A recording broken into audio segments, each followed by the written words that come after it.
Hey everyone, welcome to this explainer. Today, we're diving into something pretty fascinating, what we call the plant-based diet paradox. We're going to bridge that gap between heavy academic research and your everyday kitchen counter. Basically, we'll look at how we can use actual science to optimize our plant-based eating habits for better health, sustainable weight management, and peak performance. Okay, let's jump right in. Let me start by throwing a question at you. Think about it. If sugar comes from sugarcane and refined white flour comes from wheat, does eating a bunch of them mean you're crushing a healthy plant-based diet? I mean, we'd all love for sugarcane to count as our daily veggie, right?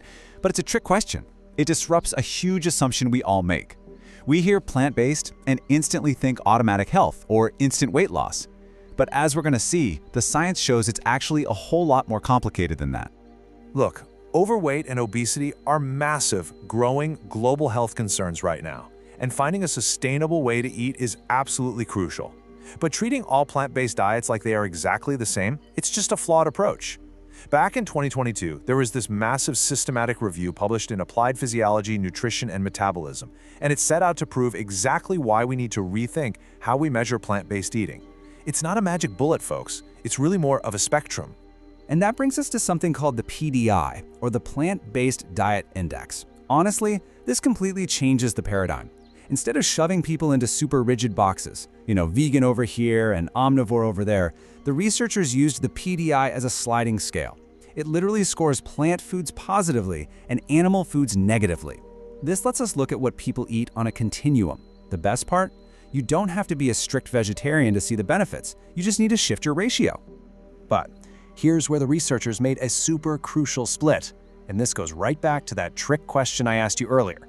They divided the index into two categories. First, you've got the Healthful Plant-Based Diet Index, or HPDI. That's your whole grains, your nuts, fruits, and fresh veggies. Then, they contrasted it with the UPDI, the Unhealthful Plant-Based Diet Index. Think refined carbs, fruit juices, and sugary drinks.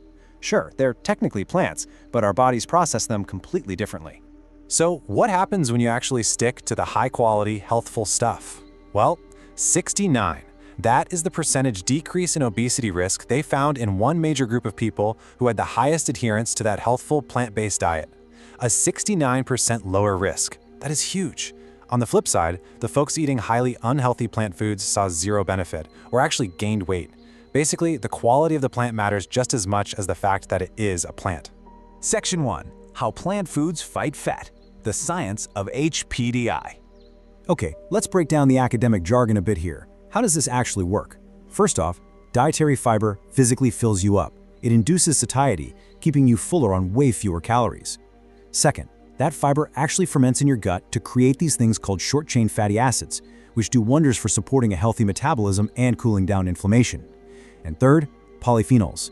These are the little micronutrients that give plants their awesome, vibrant colors. Well, they actually boost your thermogenesis. In plain English, they increase your body's natural energy expenditure. Now on the flip side, we've got those unhealthful plant foods. And here's the absolute kicker. Eating low-quality refined carbs sets off this nasty hormonal cascade. Because they're totally stripped of fiber, they cause a huge spike in your blood sugar. That leads straight to insulin resistance and low-grade inflammation. Over time, this literally drives your body to store fat. It's operating on almost the exact same destructive pathway as highly saturated animal fats. Crazy, right? Moving right along to Section 2, smoothies for fitness and recovery. So how do we actually put all this HPDI science into practice? Let's take a look at a real-world example from celebrity trainer Magnus Ligback. This guy trains massive actors for superhero roles, so his nutrition game is incredibly dialed in. His go-to berry shake is a simple mix: 12 ounces of water, a cup of spinach, 2 cups of frozen berries, 2 scoops of vanilla protein, about 40 grams, and some walnuts. It's practically a textbook, real-world example of the Healthful Plant-Based Diet Index in action. Let's connect this shake back to the science we were just talking about. That handful of spinach, it's delivering essential iron and that all-important fiber to keep you full. The berries are absolutely loaded with polyphenols and antioxidants. They go to work fighting off the inflammation from a hard workout, and they help boost that metabolism.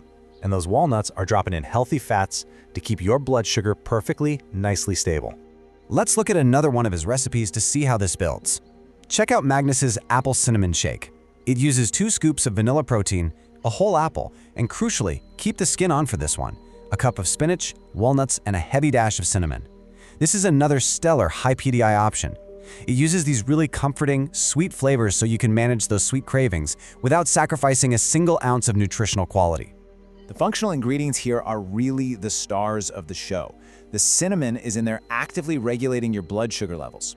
And by keeping the skin on that apple, you're getting a great injection of slow-digesting fiber that guarantees a steady, slow release of energy, which actively prevents those massive insulin spikes that you'd get from the unhealthful refined stuff.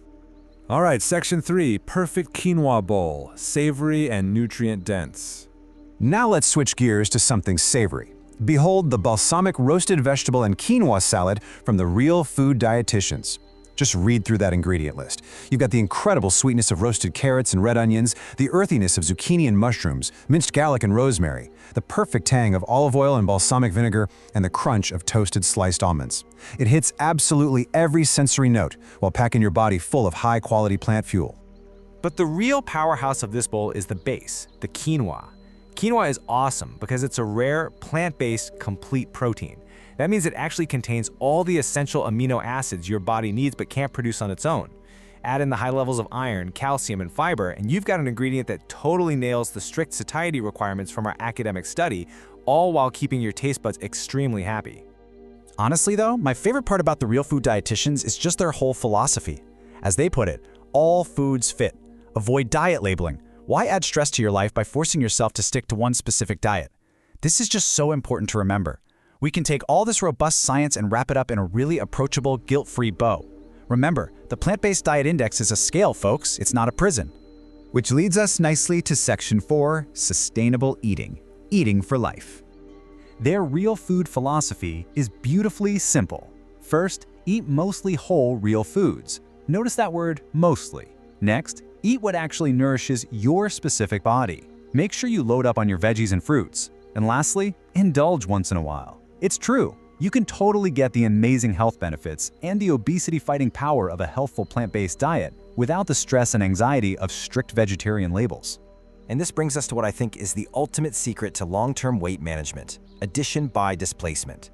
By progressively adding more of these incredibly satisfying, high-fiber, healthful plant foods to your plate, like those killer quinoa bowls and antioxidant smoothies, the less healthful plant and animal foods are just naturally pushed right out of your diet. You are simply too full and satisfied to even crave the refined carbs. It's entirely about adding the good stuff, not stressing out over restricting the bad. So, I'm going to leave you with this final thought. Based on the really clear science behind the Healthful Plant-Based Diet Index, how are you going to upgrade your next meal to fight fat and fuel your body? Whether it's tossing a handful of spinach into your morning shake or maybe swapping out some white rice for quinoa, the power is literally right there on your plate. Thanks so much for joining me for this explainer. Keep learning, and I'll catch you next time.